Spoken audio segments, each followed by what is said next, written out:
Herzlich willkommen bei Jung und Exzellent, der Show zum Börsenblatt Young Excellence Award.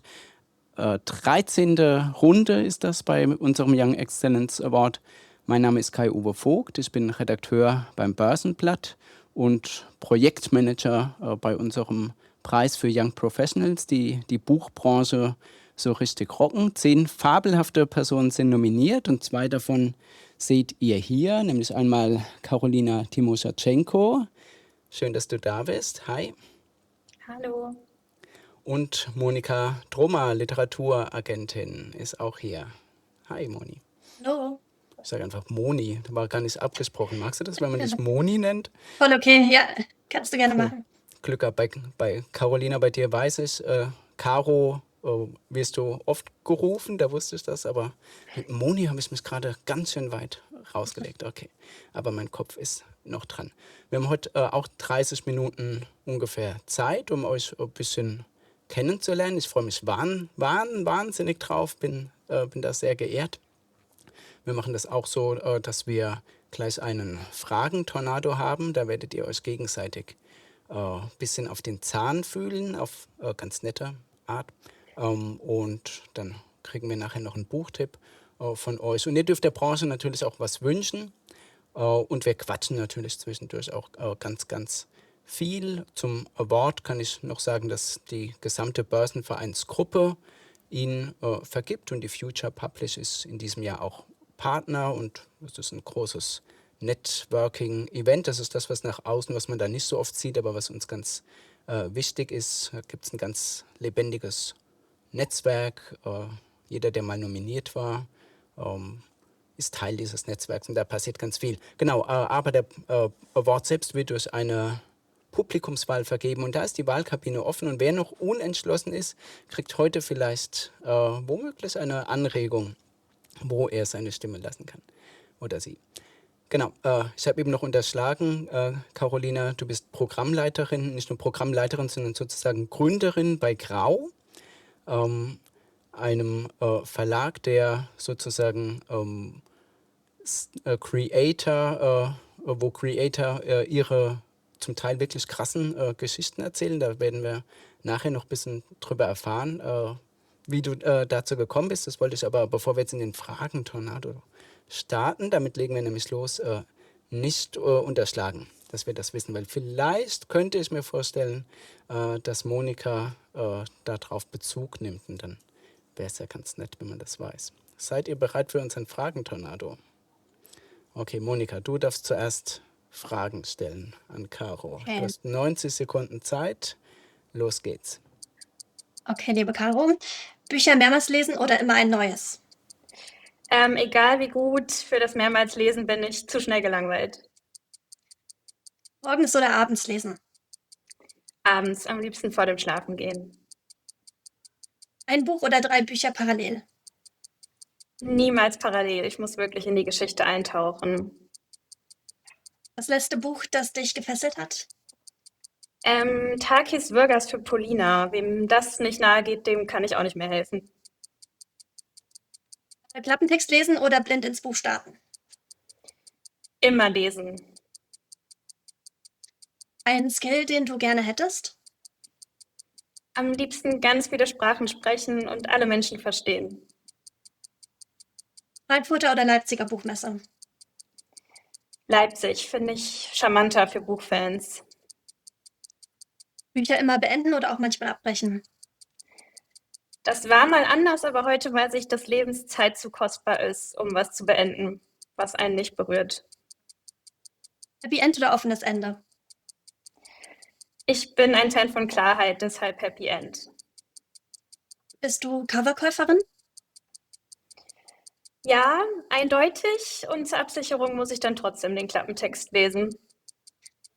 Stille beim Lesen oder Musik im Hintergrund? Absolute Stille.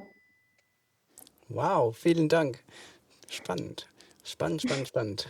Ihr dürft jetzt, oder du darfst jetzt den Spieß sozusagen rumdrehen, Caro, und jetzt darfst du mal Monika ein bisschen interviewen. Du hast auch 90 Sekunden Zeit. Los geht's. Buchrücken brechen, erlaubt oder Todsünde?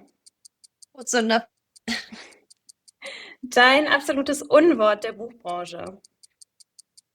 U und E Literatur. Taschenbuch oder Hardcover? Taschenbuch. Dein Lieblingssnack bei der Arbeit? Wassereis mit Cola-Geschmack. Wie riechen Bücher für dich? Nach Geborgenheit und nach Zuhause. Das größte Vorurteil über deinen Job? Dass man nur im Sessel sitzt und liest. Wie viele ungelesene E-Mails hast du aktuell? Über 60, unter 100.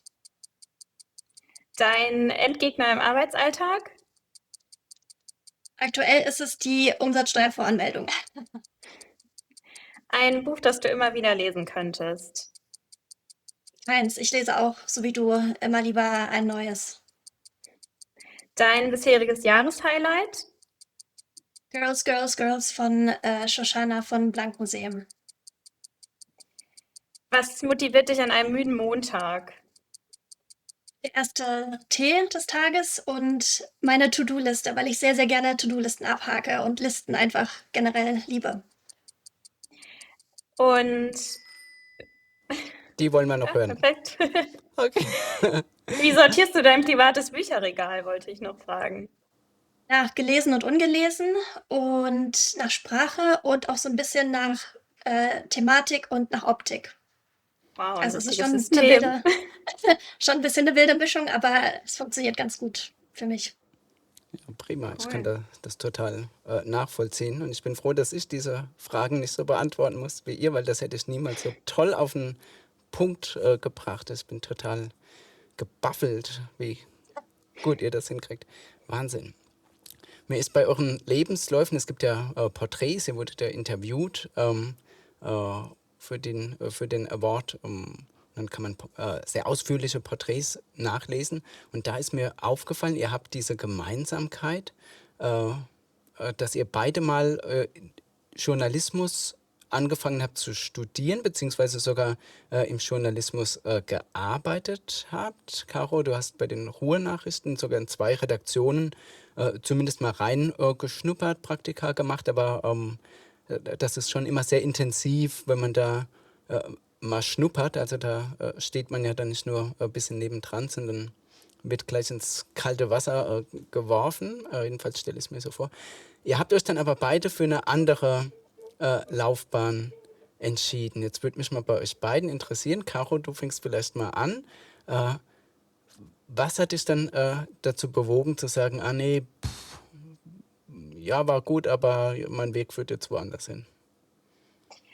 Ich habe da tatsächlich gar keine klare Antwort drauf, weil das nie eine bewusste Entscheidung war. Also tatsächlich bin ich einfach so auch über ein Praktikum, weil ich noch nicht ganz entschlossen war, nach der Station bei den Ruhrnachrichten bei Community Editions gelandet und ja, irgendwie direkt da geblieben und dachte eigentlich erst, ich probiere auch mal Verlagswesen aus, um das mal gesehen zu haben. Und wie es dann halt so oft ist, bleibt man dann einfach da. Und es hat mir so gut gefallen, dass ich den Journalismus dann irgendwie ein bisschen vergessen habe. Ganz unbewusst. Ja, genau. Also du hast in den letzten 6,5 Jahren da eine ziemlich steile Karriere hingelegt. Ne? Die wollten dich dann, glaube ich, unbedingt behalten. Dann war es ein Volo und dann warst du auf einmal schwuppdiwupp Business Development Managerin. Dann warst du projektverantwortlich und dann hast du sozusagen, bist du das Mastermind hinter der Gründung von Grau gewesen. Also das ist, du hast das selbst als dein Verlagsbaby bezeichnet und jetzt vor 6,5 Jahren Praktikum angefangen. Jetzt führst du ein 3-köpfiges Team und hast einen Verlag dort mitgegründet. Wie fühlt sich das an? Ist das, wenn es im Rückspiegel irgendwie surreal?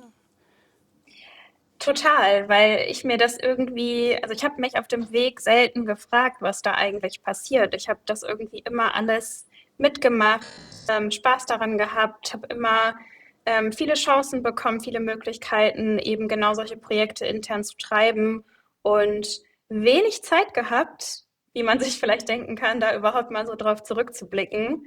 Deswegen manchmal ein bisschen unwirklich. Aber ich glaube einfach, wenn man Spaß daran hat und irgendwie weiß, was man machen möchte, dann passiert das einfach und dann float es. Auf jeden Fall. Irgendwas muss da sein, dass da die Türen äh, vor dir aufgegangen sind. Monika, wie war das bei dir? Bei dir war es, glaube ich, eher so Reise, Abenteuer. Du bist ja auch so eine kleine Globetrotterin, glaube ich, ein bisschen. Ne? Du hast schon in verschiedenen Ländern auch wirklich gelebt. Das ging irgendwie schon im Studium los. Ne? Frankreich war so eine Station, USA. Es ging Äh, tatsächlich in der Kindheit schon los. Meine Eltern sind sehr oft umgezogen mit mir dann. Also ich war 3 Jahre in England in der Schule und meine Mutter ist Polin und nach dem Abitur bin ich dann auch nach Polen gegangen, um Journalismus zu studieren, weil ich extrem gerne geschrieben habe. Also Bücher waren so die größte Konstante in meinem Leben immer, auch durch die ganzen Umzüge. Also ja, durch diese ganzen Umzüge hindurch waren Bücher so das, was mich da begleitet hat. Aber ich habe gerne geschrieben und habe da ein Studium in Warschau entdeckt, ein Journalismusstudium und dachte, das wäre so der richtige Weg. Habe aber dann auch ganz schnell gemerkt, dass die Inhalte, um die es da ging, nicht so ganz das waren, wonach ich mich gesehnt habe und dass mir dieses Literarische fehlt. Ich habe mich auch einfach verändert in der Zeit und wollte immer weniger in diese Reisejournalismus-Richtung, die ich mir am Anfang so vorgenommen hatte. Also meine Vision war quasi mit der Kamera und einem Notizblock durch die Länder zu ziehen und darüber zu schreiben, über die Eindrücke. Ähm, und habe aber gemerkt, dass es mich immer mehr in eine literarische Richtung zieht und habe dann einen Studiengang in Erlangen entdeckt, der auch ein Auslandsjahr in Frankreich beinhaltet hat und habe gemerkt, dass mich das in dem Moment viel mehr gereizt hat und so kam es zu diesem Wechsel. Wow, total spannend. Also eine Kosmopolin. Vielleicht muss man dazu sagen, dass in Polen es, glaube ich, so ist, dass der Essay und dieses journalistische Langform eine sehr, sehr starke Tradition irgendwie hat. Jedenfalls glaube ich, dass äh, nehme ich das so wahr. Du hast auch mal einen Buchblog gehabt, der wird gerade renoviert und hast auch mit Buch und Wort 2018 den Buchblog Award als Newcomerin abgeräumt. Der wurde damals vom Börsenverein vergeben. Ich glaube, den gibt es leider gar nicht mehr. Schade eigentlich. Aber gut. Und da hast du gesagt, du hast ein Romanprojekt sozusagen auch selbst auf Tasche, wenn ich mich richtig erinnere. Wenn ich gerade Echt? jedenfalls habe ich das irgendwo entdeckt. Auf jeden Fall hast du damals schon gesagt, du willst gerne in der Buchbranche arbeiten. Das hast du ja sehr erfolgreich geschafft. Da kommen wir gleich noch drauf. Genau, aber was ich mich frage, was ist aus diesem Romanprojekt geworden? Gibt's das? Gibt's das noch? Ehrlich gesagt, erinnere ich mich gar nicht daran, das gesagt zu haben. Also für mich ist klar, ich möchte eines Tages einen Roman schreiben, aber nehme das gerade noch überhaupt gar nicht konkret in Angriff. Also das ist so ein Projekt für später. Jetzt gerade dreht sich alles um meine Agentur und die Selbstständigkeit und habe da auch aktuell nichts in der Schublade liegen. Okay, gut. Vielleicht in 10 Jahren. Wir verfolgen ja auch immer die Karriere der Alumni. Und dieses Jahr hatten wir einen Artikel mit Büchern, die Nominierten oder früheren Nominierten geschrieben haben. Und da passiert erstaunlich viel. Wer weiß, vielleicht tauchst du in dieser Liste auf. Caro, hast du auch ein Projekt, ein heimliches Projekt, über das du jetzt reden möchtest? Kein heimliches Projekt, über das ich konkret sprechen kann, aber ich habe eine ziemlich ähnliche Vergangenheit. Ich habe auch ja angefangen, das typische Tagebuch schreiben, dann hatte ich eine kleine Poesiephase, eine kleine große Poesiephase. Also es liegen sehr viele Notizbücher bei mir, aus denen man theoretisch Bücher machen könnte. Spannend. Okay, eine Agentin deines Vertrauens hast du ja. Eigentlich guter Stichpunkt. Ich möchte mal, Monika, bei dir, du hast ein sehr, ja, also du hast die Buchbranche wirklich aus vielen Ecken schon kennengelernt. Hast bei Bastei-Lübbe, Hansa Blau, warst du schon Hugendubel, kennst du hast lektoriert und. Das waren gar nicht alle Stationen. Du warst aber dann ganz lange auch im Hörbuchbereich, auch an verschiedenen äh, Ecken unterwegs. Und dann hast du aber irgendwann gesagt, nee, du willst was anderes machen. Und dann warst du in den USA und hast beschlossen, ich werde Agentin.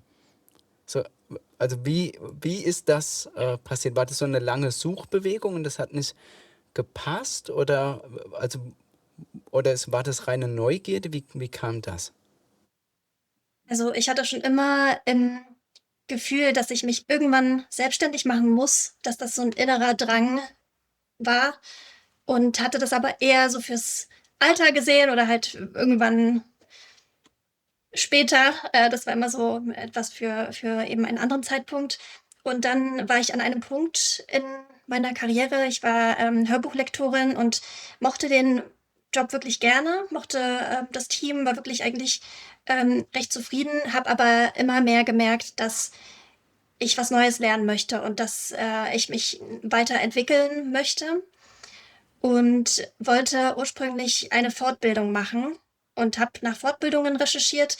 Und weil ich im Jahr davor in New York im Urlaub war, habe ich einfach zum Spaß quasi Fortbildung in New York bei Google eingegeben und bin ganz zufällig auf einen Publishing-Kurs gestoßen an der New Yorker Uni, der so extrem spannend klang, mit ganz, ganz inspirierenden, interessanten Speakern aus der internationalen Buchbranche und eben so ein Event für quasi Buchmenschen aus der ganzen Welt und wusste, das möchte ich unbedingt machen und habe gespürt, dass das genau der nächste wichtige Schritt war und bin dann dahin gereist und habe das ähm, ja, machen können und habe da eine Scoutin kennengelernt, mit der ich ein ganz, ganz tolles Gespräch hatte, die mich extrem inspiriert hat mit ihrem Werdegang und mit ihrem Auftreten und mit ihrem Business und habe mich mit ihr unterhalten. Und an dem Tag habe ich mir selber so das Versprechen gegeben, wann, wenn nicht jetzt, ich mache das jetzt einfach. Und das ist jetzt der Zeitpunkt dafür. Und seitdem habe ich an dieser Idee weitergearbeitet, so im Hintergrund und alles ermöglicht, um das in die Wege zu leiten. Und genau, und habe dann erfahren, dass es ein Gründungsstipendium gibt, ein Erasmus-Gründungsstipendium, mit dem man ins Ausland gehen kann und das quasi von der EU finanziert bekommt, wenn man ein konkretes Projekt hat mit einem Businessplan und mit einer Person, die man im Ausland kennt.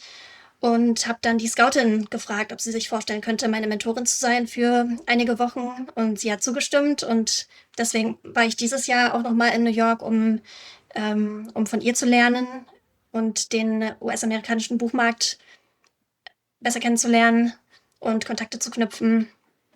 Und fühle mich da gerade einfach sehr angekommen und sehr auf dem richtigen Weg. Wow, spannend. Also jeder, der wissen will, wie man gründet, hat jetzt wirklich eine gute Idee bekommen. Hut ab. Du hast mindestens 3 Autorinnen auch schon, obwohl du gerade erst gestartet bist, unter Vertrag. Sandra Gloning, Lisa Kast und Christine Heimansberg habe ich gesehen. Und da kommen sicherlich noch einige dazu. Das Besondere bei dir ist ja auch, es ist nicht einfach nur eine Agentur, sondern du hast als Idee auch dahinter, du machst auch ganz viel, ähm, äh, du arbeitest auch ganz viel mit Zahlen, also machst so Marktanalysen und ist ein bisschen datengetrieben, auch im Hintergrund. Wie kann ich mir das vorstellen? Was passiert da? So, die ganz ursprüngliche Idee dieser Agentur war der Gedanke, wie finden wir heraus, was LeserInnen von morgen lesen wollen und wie stellen wir sicher, dass sie genau an diese Stoffe kommen? Also brauchen wir AutorInnen, also müssen wir erstmal die Trends kennen und dann AutorInnen finden, die genau in diesen Trends schreiben und habe dann aber schnell gemerkt, dass das ja so nicht funktioniert, weil Schreiben ja nichts Schematisches ist in dem Sinne. Also man sagt nicht, schreib mir hier eine Enemies to Lovers Geschichte und dann ist das genau nach Schema F, sondern da fließt ja so viel Kreativität ein und das ist ja so ein kreativer Schaffensprozess. Und vor allem muss ich als Agentin auch einfach eine Begeisterung haben für den Text, den ich da lese und vertrete und dann eben an Verlage weitervermittle. Deswegen nutze ich aber trotzdem einen datenbasierten Ansatz in dem Sinne, dass ich alle möglichen Daten, die rund um Bücher zur Verfügung stehen, sammle und Auswertungen erstelle, um eine bessere Kenntnis über den Markt zu bekommen. Was wird in den nächsten 12 bis 18 Monaten auf dem deutschsprachigen Buchmarkt passieren, basierend darauf, was wir aus der Vergangenheit beobachten. Also was für Trends entstehen zum Beispiel in den USA und kommen zu uns rüber nach Deutschland und welche schaffen es nicht rüber und wovon hängt es ab? Und warum ist es so, dass Horror als Genre in den USA super funktioniert und bei uns gar nicht? Und wie sind die zeitlichen Zusammenhänge von dem Ganzen? Und mich interessieren einfach diese auch internationalen Strömungen und möchte einfach durch diese Datenauswertungen ein gutes Verständnis davon aufbauen und darüber hinaus das Ganze nutzen, um Verlagen mittelfristig sagen zu können, ich vertrete diese Projekte und aus den und den Gründen werden die bei uns funktionieren. Oder das ist die Art und Weise, wie ihr sie positionieren könnt und welche Elemente lohnt es sich da hervorzuheben, weil wir das und das beobachten. Was sagt denn die Verlags- oder die Verlagsfrau, Verlagsprofi, Programmmacherin dazu? Wozu jetzt genau? Zu diesem Ansatz, wenn Monika jetzt zu dir kommt und so ein hartes Factsheet und dann die Autorin im Gepäck hat, macht das dann schon mal Eindruck? Wie?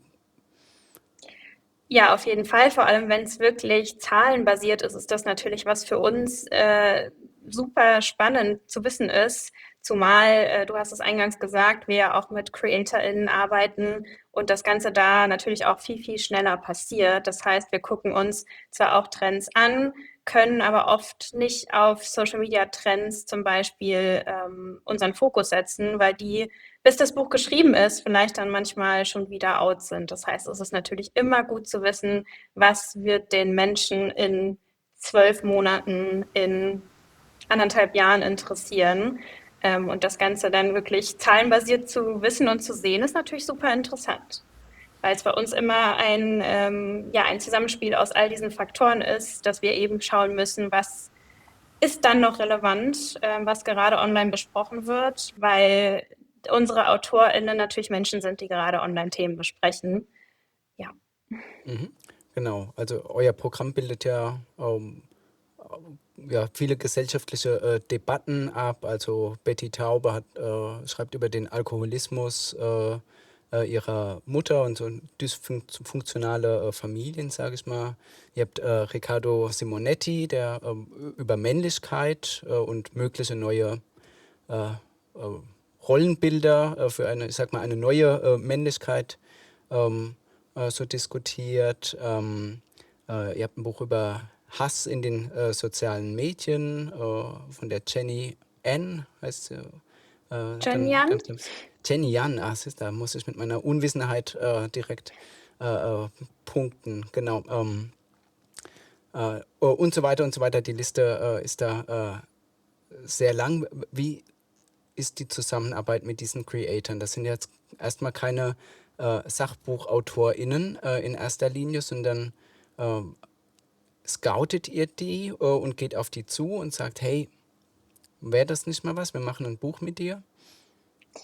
Ja, es ist ein Zusammenspiel aus klassischer Kaltakquise, wenn wir auf Ideen stoßen, wenn wir auf spannende Persönlichkeiten online stoßen, dass wir diese Menschen dann eben kontaktieren und ihnen Buchideen präsentieren. Aber natürlich auch über die Jahre ist ein großes Netzwerk entstanden zu Creator Managements, zu Artist Managements in Deutschland, zu denen wir dann eben einen engen Kontakt pflegen und da im regelmäßigen Austausch stehen, für dann neue CreatorInnen und Buchideen austauschen. Und mittlerweile ist das auch ein Medium, über das sich CreatorInnen sehr gerne ausdrücken. Und deswegen kommt von denen eben dann auch häufig mal eine Idee zu uns. Also es gibt sämtliche Wege. Mhm.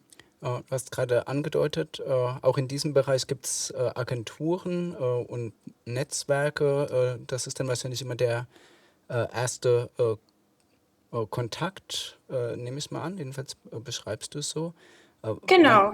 wann geht die Arbeit dann mit den Creatoren selbst los? Und was ist du hast wahrscheinlich ganz viele Hüte auf bei so einem kleinen Team, stelle ich mir vor. Lass uns mal über diese Hüte vielleicht reden. Welche Ja. Hüte trägst du denn sozusagen am liebsten?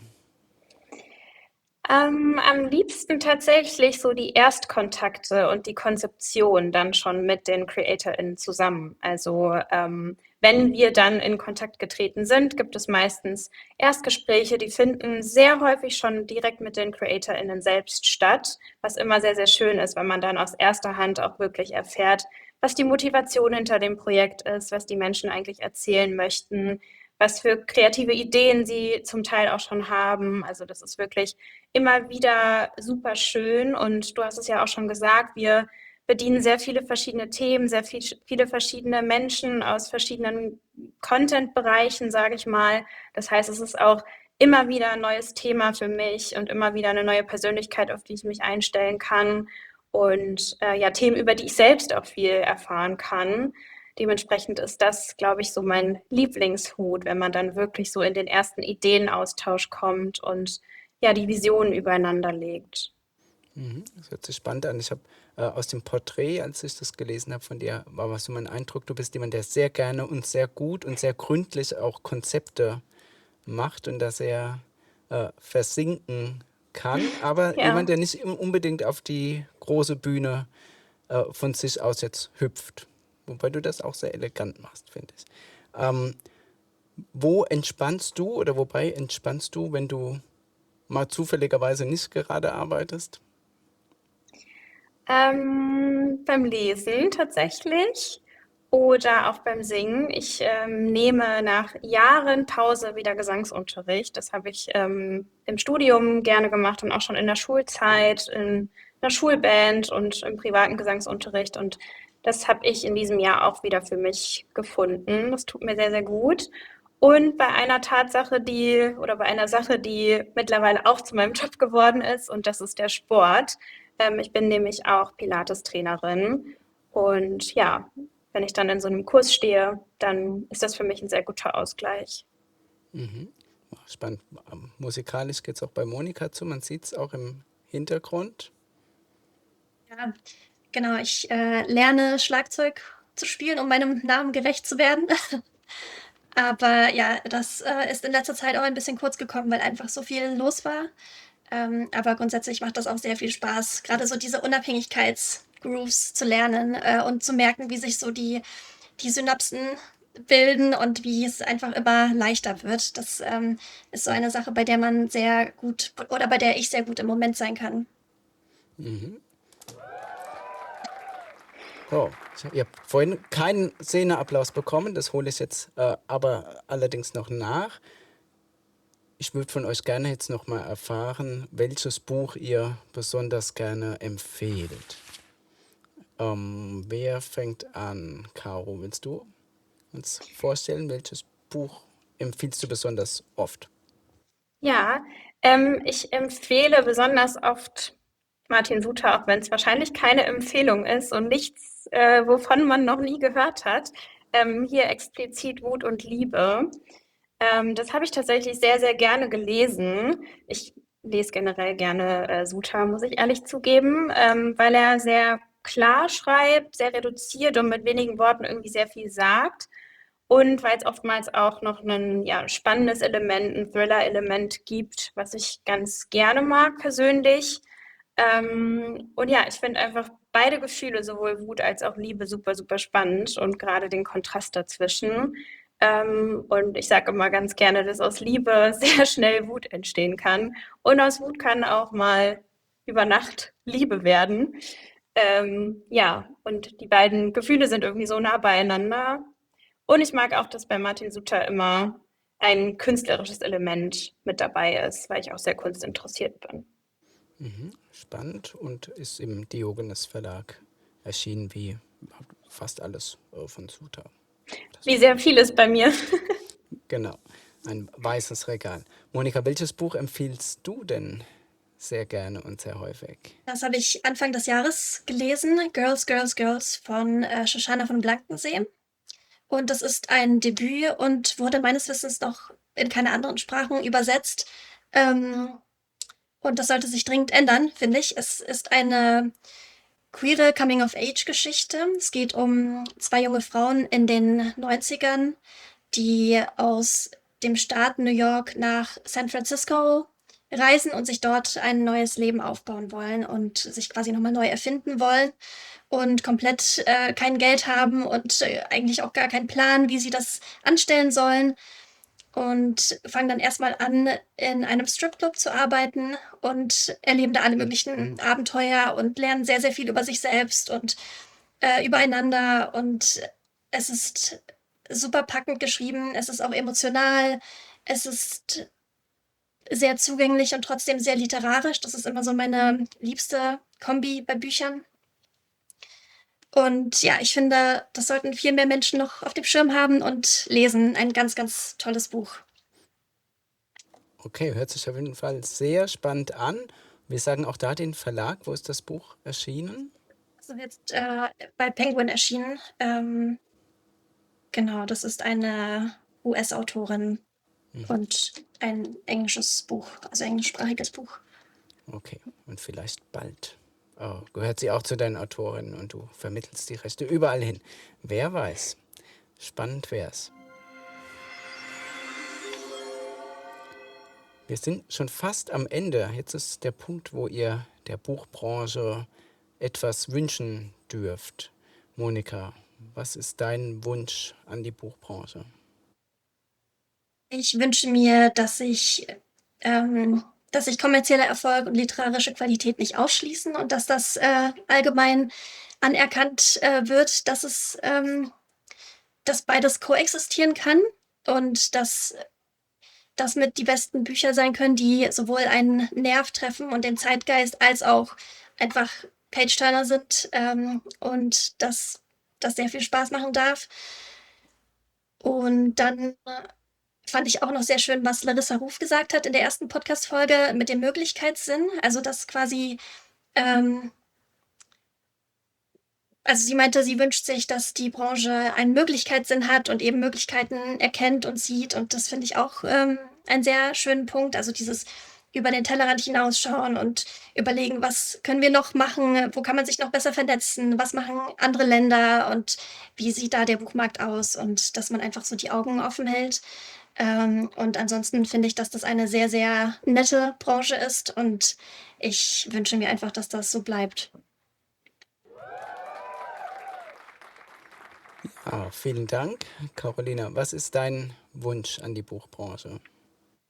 Ja, für mich als programmschaffende Person ist es manchmal ziemlich erschreckend zu sehen, was publiziert wird, was in unsere Bestsellerlisten klettert. Deswegen würde ich mir wünschen, dass in Zukunft noch mal mehr auf verlegerische Verantwortung geschaut wird, auf die Werte, die Verlage vertreten und Geschichten, die sie nach außen tragen und eben die Bücher, die sie publizieren.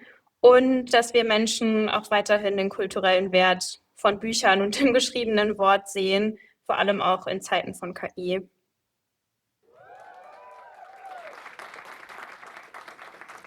Ja, herzlichen Dank. Ein Plädoyer für Verantwortung bzw. für Neugierde und Offenheit. Die Zeit geht so schnell rum. Es hat mir wahnsinnig Spaß gemacht. Wie gesagt, die Wahlkabine beim Börsenblatt Young Excellence Award ist offen. Ich habe ein bisschen getalkt mit Monika Trummer und Carolina Timoschatschenko. Vielen, vielen Dank, dass ihr da wart. Danke für die Einladung. Danke.